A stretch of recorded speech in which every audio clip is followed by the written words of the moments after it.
Welcome everybody, first of all, to this grants briefing session for Leeds Community Foundation and GiveBradford. Just like to thank you all, first of all, for giving up your valuable time and coming along to find out about our work and also about the foundation itself. And we hope that you find the session informative and useful. You will notice that the session is being recorded, so if you prefer not to be on camera, then we're okay for you to turn your camera off. Please do keep your microphone muted just to avoid any kind of feedback and interruptions. And if you've got any mobile phones and stuff as well, if you can keep those on silent as well. You will have an opportunity to unmute and ask questions at the end of the presentation as well. So just to start off with a few introductions. So I'm Shahid Malvi, I'm Head of Grants at Leeds Community Foundation, which basically means that I oversee the grants out function of the foundation, oversight and management of all the various programs that we tend to run. And I do that alongside a wonderful team of grant officers, the Fab Four. So I'm going to introduce you to our grant officers who basically do most of the heavy lifting. If I'm honest with you, I don't really do that much. They just make me look good. So I'll just introduce you to each of them in turn and they can say hi. Helena, do you want to go first? Good morning, everyone. My name is Helena Bassey. I'm a grants officer here at Leeds Community Foundation and GiveBradford. Brilliant. And Alex? Hi, morning, everyone. I'm Alex Kufis and also, one of the grants officers. Fantastic. And Maria? Morning, everyone. I'm Maria Spadafora, one of the grants officers. Fabulous. And Lydia? Morning, everyone. It's great to see so many of you. I'm Lydia Baldwin. I am also a grants officer. Thank you, Lydia. And we also have a couple of colleagues along from our external affairs section, Rachel Evans and Michael Sellers. Rachel, do you want to say hi? Morning, everybody. Hi. And we have Michael as well from our comms team. Morning, everyone. Hi. Okay, that's all of us. So just to quickly run through the running order for today, I'm going to talk a little bit about the work of the foundation and how that kind of fits in with the broader UK Community Foundation network. And then we're going to take you through our application process, how that works, how the actual process of going about applying for a grant from the foundation.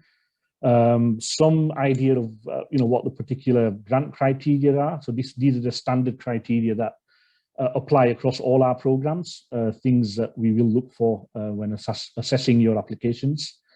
Our decision making on grants, so that's our kind of panel process.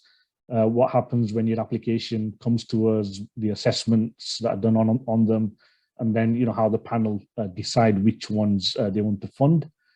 And then obviously there is always a reporting and evaluation element to most grants. So finding out about what you did with the money, what kind of impact was achieved by the activity that was funded, etc. And then finally, the really important bit is a quick overview of current grant programs that are open, but also upcoming programs. So these are going to be from you'll find that some programs are Leeds only, some might be Bradford only. And then yet again, there'll be others that might be, applicable right across West Yorkshire, for example. So it kind of depends on, what the funder is interested in funding and which particular geographical area. And then, like I mentioned at the end, you will have an opportunity to ask any questions as well.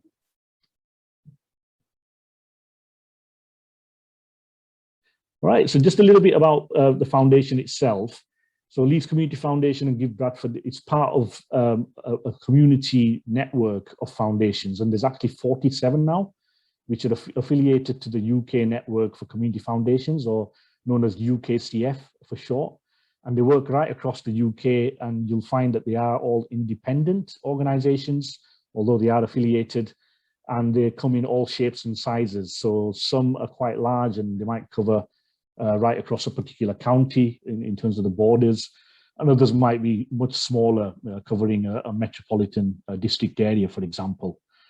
And then since the foundations began in the UK, which is roughly around 10 years now, I think, About £1 billion have been given out in grants, so that's quite a significant amount going to third sector organisations and community groups. And as it says there, combined, the community foundations as a network is the 4th largest grant maker in the UK. So last year obviously was a particularly challenging year for the sector, but also for the foundation as well. We did get significant amounts of additional funds coming in from central government through the net funding, through DCMS, and we actually managed to distribute £5.8 million to community organisations across Leeds and Bradford in the last financial year up to March of this year. So usually we give out around 4 million a year, about 30 or 40 programmes, but we got some funds on top of that as part of our resilience funding to help groups to get through the pandemic and to build back better, as it were, coming out of the pandemic as well. And yeah, as a foundation, Leeds Community Foundation is the largest independent grant maker in the Yorkshire and Humberside. Okay, so just before I hand over to the application process, I thought I'd just throw in a couple of things that I learned last week. So we're chairing a couple of grant panels, and it might be useful tips, I guess, when you're applying. So from some of the feedback that we got from the panels, one of them was around the focus. So you might find that a particular funder is interested in 4 or 5 different kind of priorities or themes. So it doesn't necessarily mean that you've got to hit all 4 or 5. And there were a few instances last week where somebody thought that they needed to shoehorn every single thing that the funder was interested in into their application, which meant that the whole project didn't kind of it wasn't coherent. So it's probably useful, unless it's specifically said in the guidance that you need to hit all the different themes, to actually focus in on what you're good at as well as an organization, I guess, and it just makes it a lot better and more chance of success, I guess. The other thing was around value for money. So that's another thing that you might want to bear in mind, looking at the cost per beneficiary. So, if you've applied for £5,000 and there's 10 beneficiaries, £500 per beneficiary, that can be regarded as quite high. But, there could be a good reason why it is high. It might be that you're working with a target group which has complex needs. So you might be working with people with disabilities, and therefore, the kind of costs of activity and the interventions might cost more. And then you just say that in the application form. But it's something to bear in mind, I guess, the kind of cost, the value for money aspect of any proposals that you put through. Those are a couple of things. So I'm going to now hand over to Maria, who's going to take you through our standard application process. Yeah, hi everyone. So just going to talk you through the process. So first thing, of course, is that all the information about all the different programmes is on our website. And we always encourage you to really thoroughly read the fund criteria before you make your application. And obviously each programme varies. So it's really important that you do understand the criteria for the programme that you're looking at. So our application forms are online. We'll also request supporting documents. So that'll be things like your constitution. We'll cover that in the next slide, I believe. Please note that there is a word count on some of the questions, and that's a maximum rather than a guidance. So you're not expected to completely kind of meet that word count for every question. And as you work through the online application, you can do that at your pace, so you can keep coming back to it and just saving it as a draft. And then once you're ready to submit it and you've got all your documents ready that need to be attached, that's when you click submit. If you've got any questions about the programme or want to discuss something specific about your idea or application, you can get in touch with us. And once your application's been submitted, you'll receive an acknowledgement email, and then your application goes through an assessment process. And if there's anything else we need from you during that time, we'll get in touch. So next slide, please. Right, so just onto the grant criteria. To apply for a grant, At the minimum, you'll need to be a not-for-profit organisation. So that could be a charity, a CIO, a CIC. Lots of different types of organisations are welcome to apply, so do check the criteria for that. You'll need to have at least 3 trustees or directors, members of the management committee, whatever language you use in your governance, and they need to be 3 independent, unrelated people, and none of them should have significant control. So you might want to double check your company's house listing just to check that nobody is listed as having significant control. We'll want to see a copy of your governing documents, so that might be a constitution or a memorandum and articles of association, and we'll also kind of check whether you're incorporated and registered. We'll want to see your bank account or building society information, and we'll need that reassurance that there are at least 2 unrelated check signatories on that account.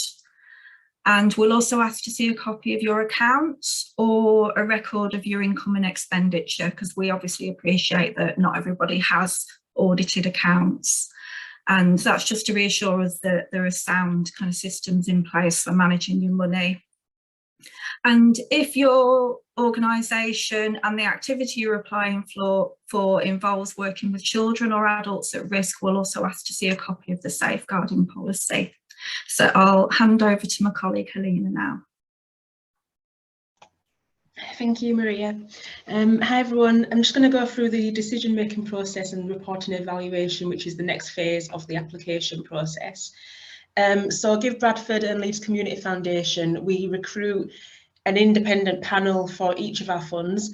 We liaise with fund holders and other relevant partners in regards to this fund to ensure that our decision making and decision panels are fair and diverse. This ensures that our panel considerations and discussions and the decisions are representative of the third sector, the communities we serve, and the specific aims of the funding programme. The panel's role is to bring an understanding of local and strategic issues, and final decisions are agreed by a majority vote, and each panel member will also have an opportunity to speak and discuss and deliberate each application individually. GiveBradford and Leeds Community Grant staff and managers are also present at the panel meeting, and they're there to support the facilitation, support panel members with the decision making, and also record those decisions in relation to the criteria of each programme. With our funds, they do tend to be oversubscribed, the vast majority of them. Where possible, we do try to ensure that constructive feedback is recorded and given to all applicants, and feedback is given by email, and you're welcome to speak to us if you'd like a bit more information about the decision that was made. So the reporting and evaluation phase, it will vary for each fund, but I'll just go through that with you. So monitoring end of grant report templates for each fund, they are available on our website under our grants monitoring page. We're particularly keen, as always, to able to understand the impact as a result of the grant being made. All organisations awarded a grant will be expected to complete an end of grant report, which will capture information on what you have achieved, what you have learned, and what the outcomes have been. In some cases, depending on the fund, an interim report may also be required, and this is the usual case for multi-year funds. So some of our funds are 2 years in duration. If that's the case, then the grant payment is split, and the second grant payment is made on the submission of a satisfactory interim report. At the application stage, it is really good to think about how learning will be evidenced and demonstrated. We ask that you consider the project's planned outcomes in reference to the criteria and the focus of that fund, the success measures, and how you will measure success, how the outcomes and impacts will be captured, and you can also include evaluation costs within your project budget in your application. You may also wish to capture the project's impact through evaluation tools such as qualitative case studies or quantitative pre and post questionnaires. We do love to see sort of individual stories as well, so please do include case studies. You could include beneficiaries' feedback quotes from their activities, photographs and video links. Please do ensure that appropriate permission has been granted prior to sharing, and if you don't feel comfortable adding the beneficiary's name, then you can just add them as a number or a letter as such to hide their identity.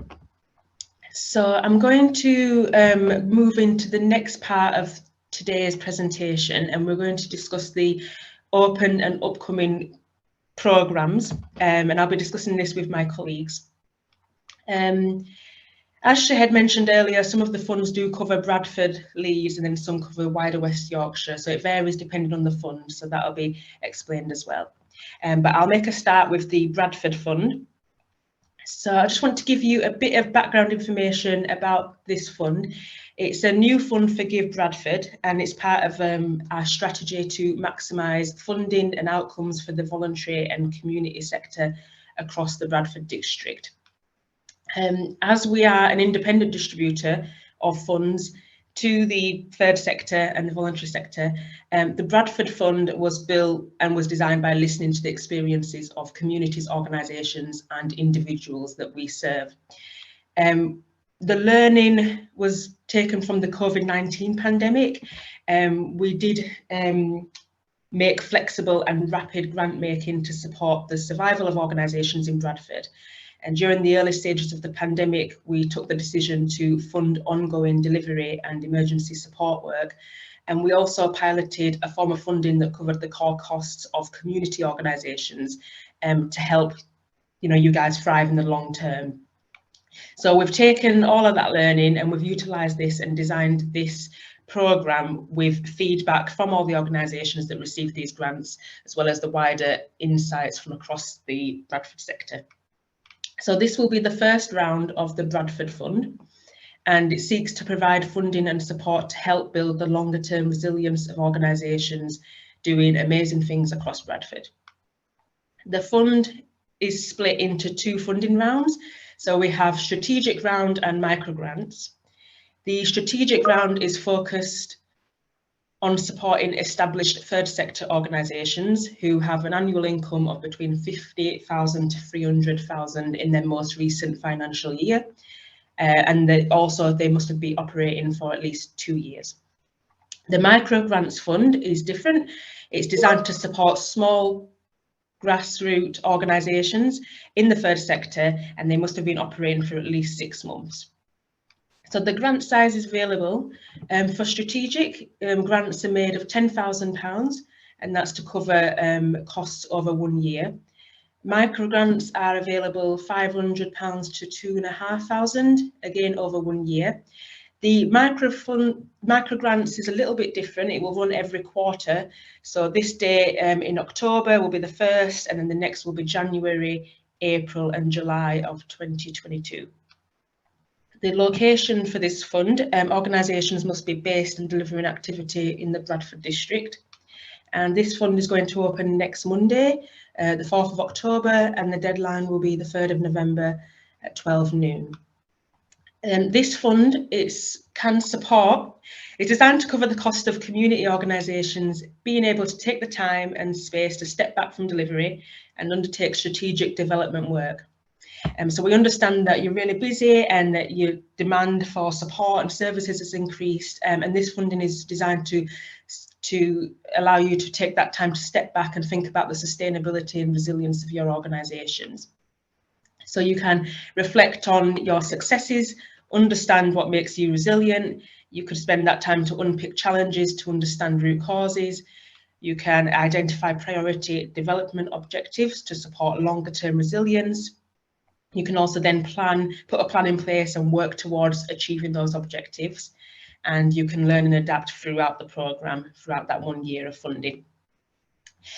So this is unrestricted grant funding. Organisations receiving the micro grants and strategic funding will be invited to attend action learning sessions, and they will also be further supported by the GiveBradford team.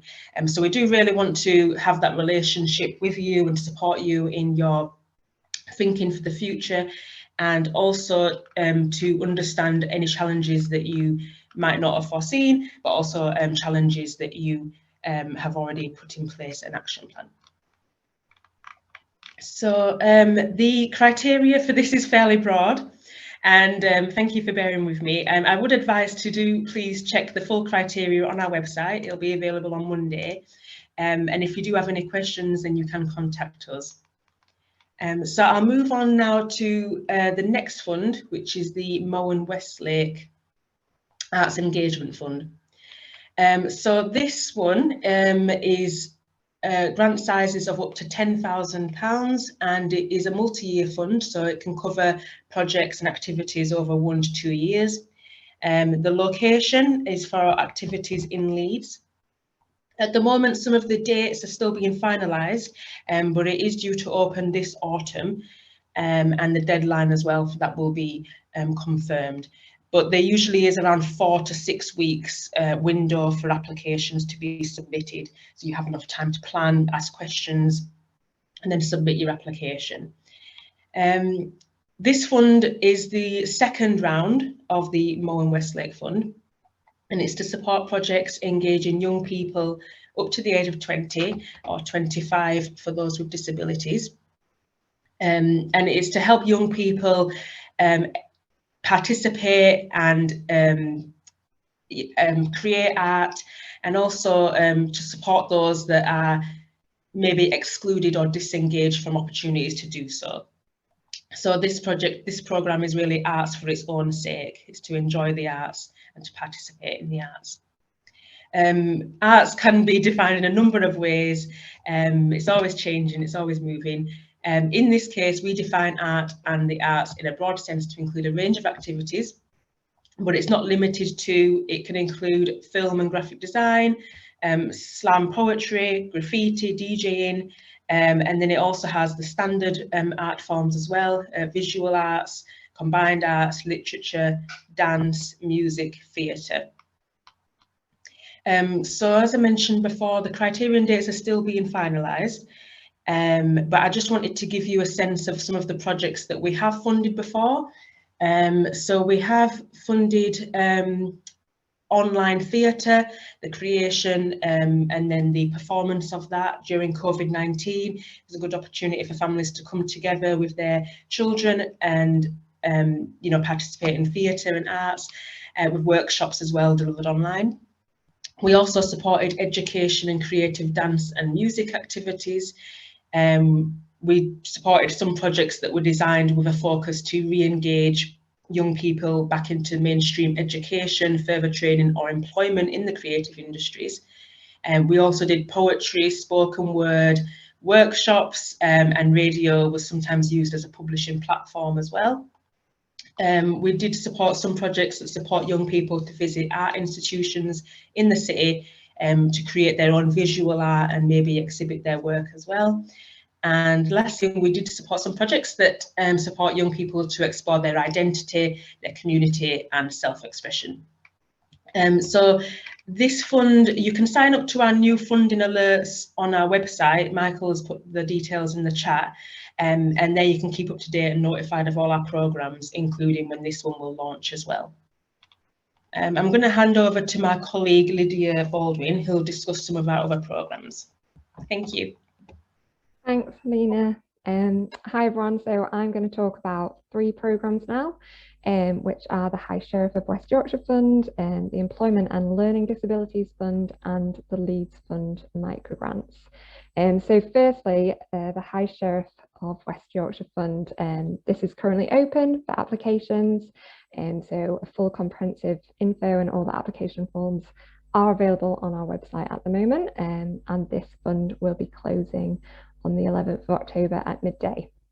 So the High Sheriff Fund is all about working with young people to create safe communities and to combat crime and to give young people valuable experiences in community activities.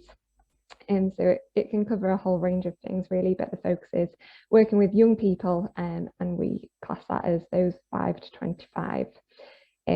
Projects for the High Sheriff should be 1 year in length, and the important thing is that they are youth-led.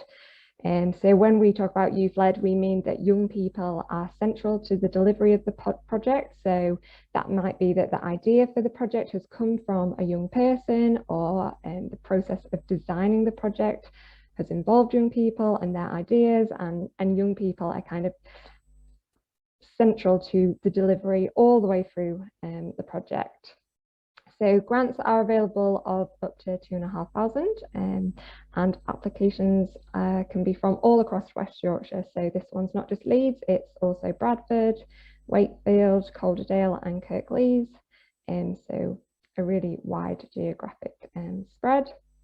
And so activities focus on young people and create safe communities. So they might be things such as alternate pathways for young people who are at risk of getting involved in crime. This might be after school sports sessions or workshops, so diversionary activities that engage young people. Or it could be skills-based activities and workshops linked to employment and career pathways and exploring the future and future job opportunities, or projects that just support young people to feel safer and more active and to have a kind of role in their community and to be happier and more in control of their emotions. This fund has been there's been a few rounds, so we've seen a fair few projects which focus on kind of youth groups, practical skills. There's been projects where they get kind of speakers in, and there's been mentors for young people, or opportunities to gain qualifications and training-based projects. So a whole host of ideas linked to enabling young people. So the next fund that I'll talk about is the Employment and Learning Disabilities Fund. So this one is not actually yet open, but we'll be launching this week on Thursday. So all the information and the application form will be on the website then, and it will be closing on the 8th of November. So there's about a 6-week application window. This is a totally new fund, which is being delivered in partnership with the Leeds Learning Disability Employment Task Group. They are a cross-sector group who are bringing together expertise from across Leeds to tackle barriers which prevent people with learning difficulties from securing paid employment. So just for a bit of context on why this fund has come about, as a city, Leeds is really committed to changing the way that people think about learning disabilities, and as part of this commitment, this fund has been created to increase employment opportunities for people with learning disabilities. Employment is considered a key part of being connected, and being connected is one of their pledges, and therefore the fund is going to support groups who kind of deliver on connecting people up and delivering those employment opportunities. So there are 2 strands to this fund. So applications can either come from an individual group who are proposing a smaller 1-year project, and for these, funding of up to £7,500 is available. And then alternatively, we're asking for applications from larger partnership bids, which will involve numerous groups working together on the same project. And these projects should be 2 years in duration, and up to £20,000 is available for those. This fund is focused on Leeds, so applications should be from Leeds groups supporting people in Leeds. And generally, this fund is especially interested in project ideas which are practical and also collaborative in nature. So a range of activities could be delivered, but we would like to see that they kind of match up with the aims of the Leeds Learning Disability Employment Task Group. And this could include activities that raise the value and profile of employing people with learning disabilities with employers, so that they appreciate their skills and strengths that they can bring to the workplace. So focusing more on the employer side, and then similarly on the other side, activities can focus on enabling people with learning disabilities as employees, so enabling them to have the chance to experience the world of work and to feel supported, to be involved in things such as work placement, or starting a business, and of course having the skills and developing those skills that they will need to find a job and keep it. So the next fund I'll talk about is the Leeds Fund Microgrants.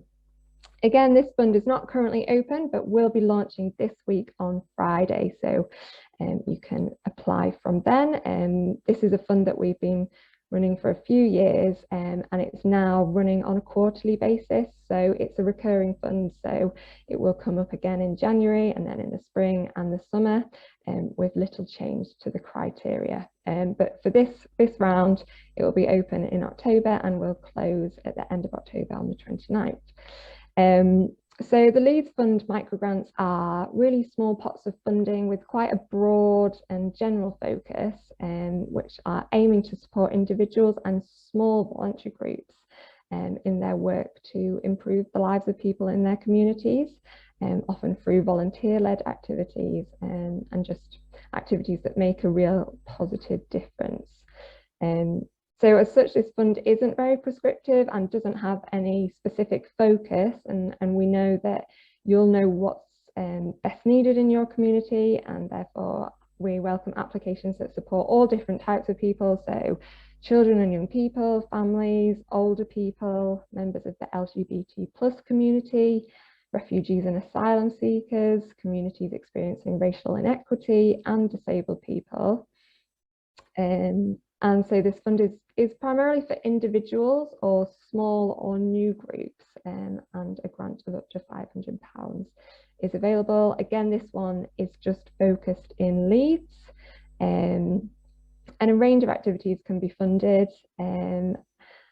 These are often linked to themes such as health and wellness, or enriching experiences, or creating safe and friendly communities, and learning and skills building, but that's no means an exhaustive list.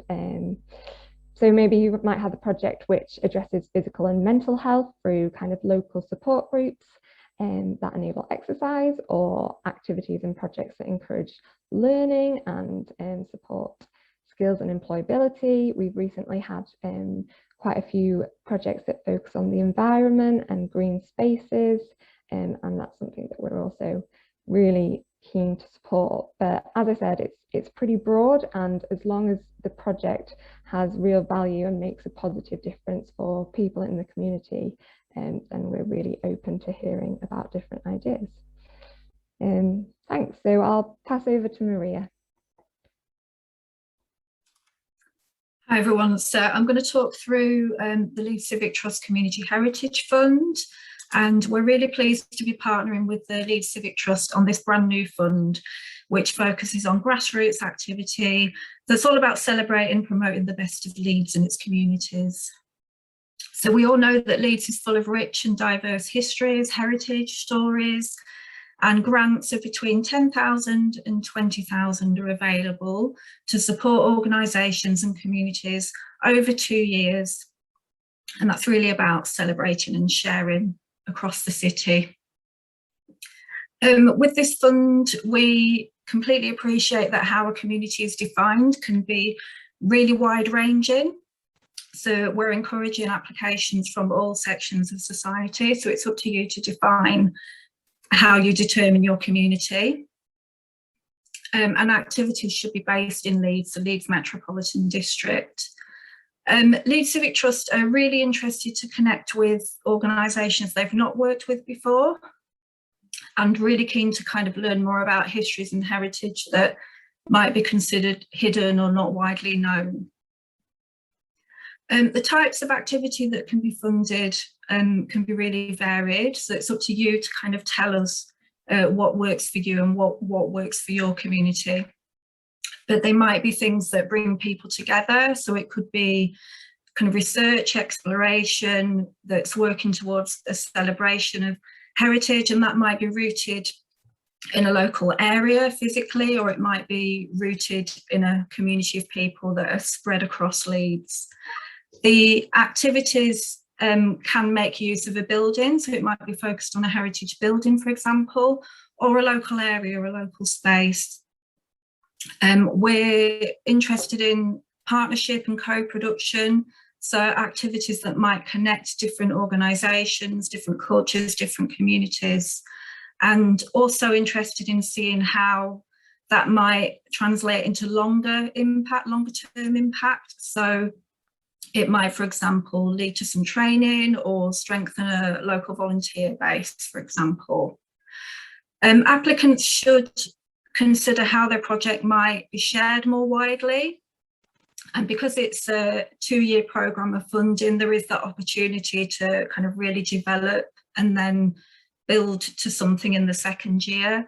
And also interested to see how it can connect with and inspire people across the city. So, for example, you might deliver some activity that culminates in some sort of festival or event, trail, audio tour, wider engagement activity. It could be anything really. So we're excited to see what people apply with and how that celebrates diverse heritage across Leeds. That fund is open now and it closes on the 1st of November. We anticipate any awards made will be in late December, so people should be thinking about activity that starts from January 2022. Thanks, and I'll pass you over to Alex now. Thanks, Miriam. So I'll be talking about the final 3 programmes that we have for today. Pardon me. So firstly is the Flint Family Fund. So this is the second round we've launched. This fund is aimed at organisations working with children and young people, particularly of the age of 5 to 25, across Leeds to either improve their literacy skills or using sport as a delivery vehicle for raising aspirations, confidence building, mental health and well-being. Some activity examples for either would be kind of sports-based to developing kind of new skills, obviously physical and mental health improvement, physical literacy, sports leadership programs, alternative sports, or kind of, as I said, improving literacy and barriers to learning. So educational attainment, career options, homework clubs, that sort of thing. There's 2 strands to this programme. So there's smaller grants of £2,500 to £5,000 for 1-year projects, and then £5,000 to £10,000 for 2-year projects. This application is a little bit different as well. So we do require full application, but also a short video recording, kind of briefly explaining your organisation and or a summary of the project that you'd like to undertake. There are further details on how this could be done on the criteria document. The fund is also currently open and on our website, and the deadline is the 28th of October at midday. Next, please. So the next one is the Wesleyan small and large grants. So both grants are for Leeds only, and are focused primarily on education, health and social outcomes, but organisations could also be funded if they work around mental health, dementia perhaps, employment and social prescribing. That's not the extensive list. There is a full list on the criteria document for both grants. So it could be activities around kind of enhancing learning, career opportunities, as I said, health and well-being, promoting community cohesion. There's quite a lot on offer for this one. The small grants are for up to £2,000 for 1 year, and the large grants is £2,000 to £10,000 also for 1-year projects. There is also extra guidance on our website around the large grants and kind of what the funder considers kind of, like top tips. This fund is also currently open and the deadline is the 21st of October at midday. And then finally, the last slide is the men's suicide prevention. So this is not currently open, but this is kind of pulled through from what our criteria was last year. So hopefully it's due to launch next month, with the deadline to be confirmed when we sorted that. So this again has a small and large grants, looking to support social activities across Leeds for men with a high risk of suicide. We want the activities to kind of be determined by local men themselves, providing perhaps outreach work with the targeted communities to reduce social isolation. The focus of this programme is in areas of need where the activities for socially isolated men are lacking. There is a list of Leeds postcodes that it will be provided on the criteria, and these are kind of the priority areas. You can, of course, obviously apply within other areas of Leeds, but yeah, there'll be kind of a full list. Activity examples for kind of the small grants might be kind of piloting projects for the first time and supporting perhaps smaller groups, looking to build your capacity, and perhaps research work around kind of preventative activities. For the large grants, perhaps it might be kind of wider reach and access to services, supporting and encouraging innovation and decision making and choices, developing a previously successful project around suicide prevention. The small grants are up to 10,000 for 1 year, and the large grants are up to 25,000 for between 1 and 2 years. So now I'll open it up to questions.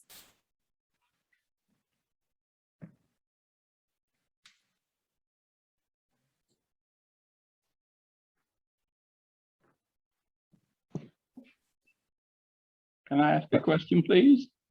Sure, go for it. It says Leeds and Bradford on a lot of them. We're not actually based in Leeds or Bradford, but we do quite a bit of work in those areas. Can we still apply? It kind of depends. Sometimes the fund says the organisation needs to be based in either Leeds or Bradford. Other times it could be that the activity needs to take place there and the beneficiaries need to come from those areas. So it does vary from fund to fund, but usually, most funders will say you need to be based there.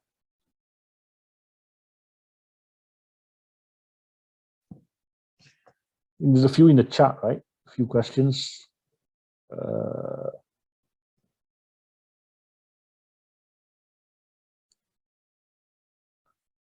There's one for microgrants. Could one organisation apply for more than one microgrant for different projects? Lydia? I think it would be on a case-by-case merit basis, but the kind of aim of microgrants is almost to enable smaller groups to kind of get on their feet. And it's kind of that sort of initial gateway funding to get things going. And therefore, it probably wouldn't be sort of a kind of a recurrent funding source. However, if one group has got lots of different sections, or maybe kind of like a startup kind of section of that group, then maybe they would be eligible. I think it would depend quite a lot on the specifics of that project. So if you do have any particular ideas, then we can catch up about that at a later point. Yeah, so that was a question from Fran. So Fran, if you want to contact Lydia and discuss that specific instance, then we can talk it through. There's another one here for you, Lydia. Employment and Disabilities Fund, does it require job outcomes? Yep, I think I put that one in the chat. I think we wouldn't expect to see like really concrete ideas of X many people, but obviously that would be really positive. It's more about increasing those opportunities, and it's a long-term thing. So yeah. Okay. And I think, Maria, you've answered this one about Leeds Civic Trust. Is there an income threshold for the fund? Yeah, I've put it in the chat, but there isn't an income threshold for that particular fund, just because Leeds Civic Trust recognise that sometimes bigger organisations are in a good position to connect with and partner with smaller grassroots organisations. So there isn't an income limit, but there is obviously a focus on that grassroots connection and activity. Great. The question about Wesleyan. So how strict is the Leeds only geographic criteria for the Wesleyan grant, Alex? So I guess it's not strict in that sense. It's just, it can be any postcode or any area just within the Leeds metropolitan district. Okay. Again, Pete, if you've got if you want to discuss it, then do contact Alex about it, and then we can take a view.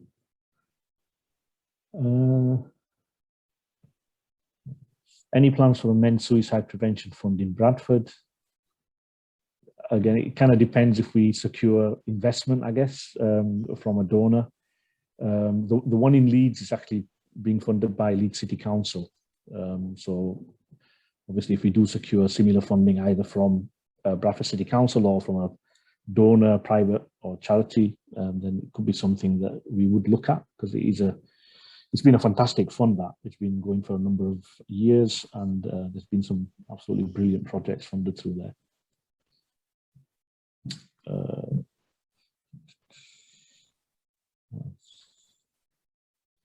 Is the Wesleyan fund annual or quarterly? It's annual, yeah. Annual, yeah.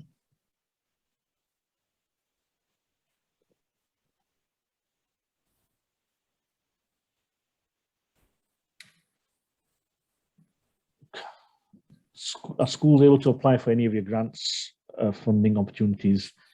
Usually the answer is no, because we tend not to fund statutory organisations. So we won't fund the local authority, the departments, for example. We won't fund schools if they're state schools. Our funding usually goes to third sector, community, voluntary groups, as mentioned previously, in terms of our standard criteria. Sometimes we do fund individuals as well, like microgrants. Can microgrant be used to support an individual to take part in a trip, e.g. a pilgrimage? We don't do trips, right? I don't think.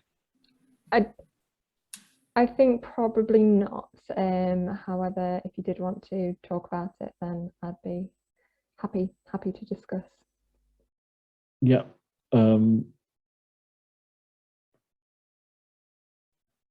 Organisations with an income over 10 million eligible to apply for any of the grants. It's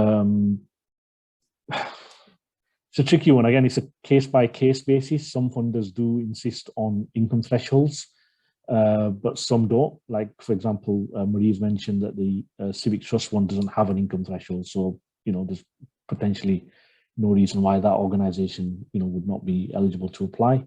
But others tend to say that we want to focus more on the smaller groups. So they might have an income threshold, say, I don't know, 200,000 or 300,000, nothing more than that.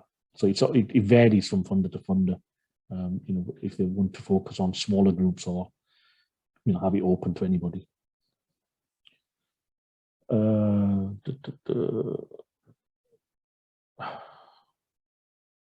Hannah missed a bit about Wesleyan. Hannah, we're going to be circulating all the slides, so you'll get that information there. But if you do need additional information, do contact Alex, who is the grant officer. Jessica, what is the maximum income criteria for employment and disabilities fund, Leeds Civic Trust, and Men's Suicide Prevention Fund? Can an organisation apply for all the three funding opportunities? I mean, there's no reason why you can't apply for any of the programs. Again, the income threshold varies. There isn't one for Leeds Civic Trust. I don't know if there is one for employment disabilities. Is there, Lydia? No, no upper cap. No upper cap. And men's suicide prevention, Alex, I'm not sure. There isn't. I don't think so. No, okay. So they're all open. Do you have any restrictions on organisation of finance, such as unrestricted reserves? Anybody want to take that one? Again, I think it varies. Usually, we do say that if you've got massive unrestricted reserves, then we might, the panel might question, do you need the fund? I mean, that does come up in panels. Organisation got, lots of reserves already, and that might play into the decision making if there's lots of organisations and the funds oversubscribed. But usually I don't think there is, that kind of hard and fast eligibility criteria that might rule you out. Okay. Can you explain the meaning of physical literacy with respect to the Flint Family Fund? Yeah. So this is a term I've only heard recently as well. So it's looking kind of, I guess, behind the, motivation, confidence, kind of the actual physical competence, and kind of understanding. and the value of, I guess, exercise and physical activities. That's something that they can kind of keep for life and kind of keep developing on that. So that's kind of what it looks to. It looks at kind of the longer term impact that physical exercise has on people. Okay. How competitive are the grant funds? Are they oversubscribed or under? Again, it varies. I think by and large, we'd say they are oversubscribed. There's a lot of people requiring funds, and we do get a lot of applications sometimes. Like we just had Local Care Direct, we had what, 90 applications or something. But sometimes, if it's a particularly niche area, or we currently, I think a few weeks ago we had a fund open which was specifically aimed at the LGBTQ communities, and we kind of struggled to identify those groups. So we did a lot of outreach and put the word out. Even then, we weren't able to secure that kind of interest. There was another one which was a community partnering fund recently, Maria, that again, that was undersubscribed, but it's quite niche, looking at community energy and the environment. So not most community groups are not doing that kind of activity. So that wasn't heavily oversubscribed. So it kind of varies, but generally speaking, all our grants are competitive, and the grant panels would make those kind of decisions. How often are running costs supported? I'm not sure what you mean. Do you mean project costs? Is that question from Liz?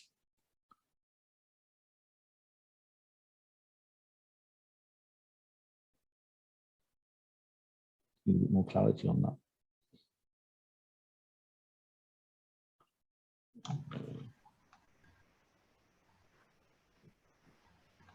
Let's move to the next one. I can pick that up with Liz later, maybe. Could the Wesleyan fund be used as match funding? So it could be used as match funding, but Wesleyan do ask that they are the majority funder. So it would have to be, I guess, 50% or over for it to be considered for match funding. Yeah. So Liz, keeping the organization running. So if it's like things like overheads and stuff like that, I mean, we have started to fund that a lot more. I mean, traditionally we've supported project funding. So, with a very specific activity that needs funding, and they need like equipment, they need staffing, all that kind of stuff. But recently we've started supporting organizations more rather than the actual project, like with the resilience funding that we've had. The Bradford fund is a little bit like that as well, which is kind of strategic funding. The Leeds fund that we have is like 3-year funding for organizations to focus on their strategic, strategic kind of direction, and looking at their operational plans, and the unrestricted funds. So they can basically spend that on whatever they want. There's no restriction, whether it doesn't have to be spent on project. It can be just used to pay the bills or whatever. That's not a problem. So increasingly we are doing a lot more of that, because we recognize that organizations do need that kind of unrestricted funding as well, especially coming out of the the pandemic situation. Organizations getting staff back from furlough, and starting to undertake activity. They need to maybe adapt their operating model. Maybe they need to move provision online. They need to look at their marketing. They need to look at their governance structure. So, we're doing more and more unrestricted funding as well.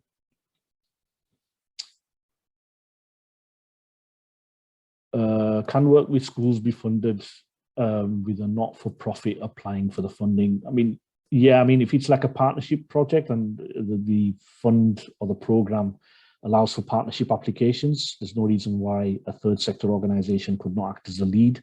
And then they could potentially be working with, local authority departments, with schools, other third sector groups as well. As long as the recipient of the funds is a third sector organization, that would work that way.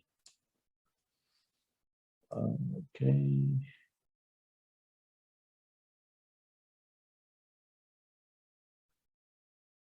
Is there an easy way to differentiate funds that are linked to the lottery proceeds from alcohol sales?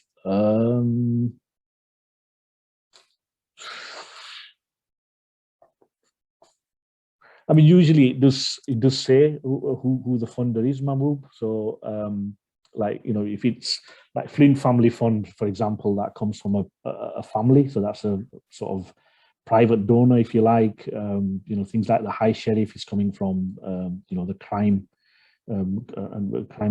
commissioning arm of the police, for example. It will say if it's lottery funded on most of the funds, like men's suicide prevention and stuff. In the guidance, it will say who the funding is from. So men's suicide prevention is Leeds City Council, microgrants is our own money. So yeah, with most of them, if you look at the guidance notes, probably in the first paragraph or something, it will mention where the funds are coming from. So, okay.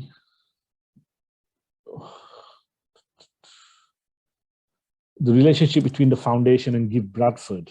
I mean, GiveBradford is a kind of brand under which we give funds in Bradford. But we are working at the moment to actually establish a separate Bradford Community Foundation. So that work is, you know, actually happening now. So we've just kind of recruited a new set of trustees, and we'll be looking to undertake more development work and raise funds which are going to be specifically for Bradford, and it'll be the Bradford people making decisions on the grants as well. So yeah, I mean, at the moment, most of the kind of back end stuff is happening through Leeds Community Foundation, but we still do try and ensure that there are people from Bradford making decisions on those grants which are being made in that area, really. But like I say, there is going to be a new Bradford Community Foundation coming up. Okay, a small allotment group, current membership of 7 for the over 40s, meet criteria for the Bradford Fund, meets one morning a week. Helena. Thank you, Richard, for your query. We can support small unincorporated community groups, so you would be eligible to apply. Just to note though that the Bradford Fund is focused on resilience and sustainability, so it's about providing funding for you to take the time to look at your sort of governance or your operations, and also we can support with that. So it may be that you want to register as a charity or with Companies House, so we could support and facilitate that as well. You might want to look at your organisation's financial position, or you might want to measure activity and impact, or you might want to plan how you can grow and develop over the year. So it's really focused on that strategic development, but you would be eligible to apply to microfunds of the Bradford Fund, yes. Okay, I think we're out of time. Rachel is nudging me, saying that needs to be the last question. So if you do still have any other questions or queries on any of the funds, please do get in touch with us you can either email us, phone us. You know, we're quite happy to speak to people if you've got an idea that you're thinking it might fit a particular fund and you're not sure.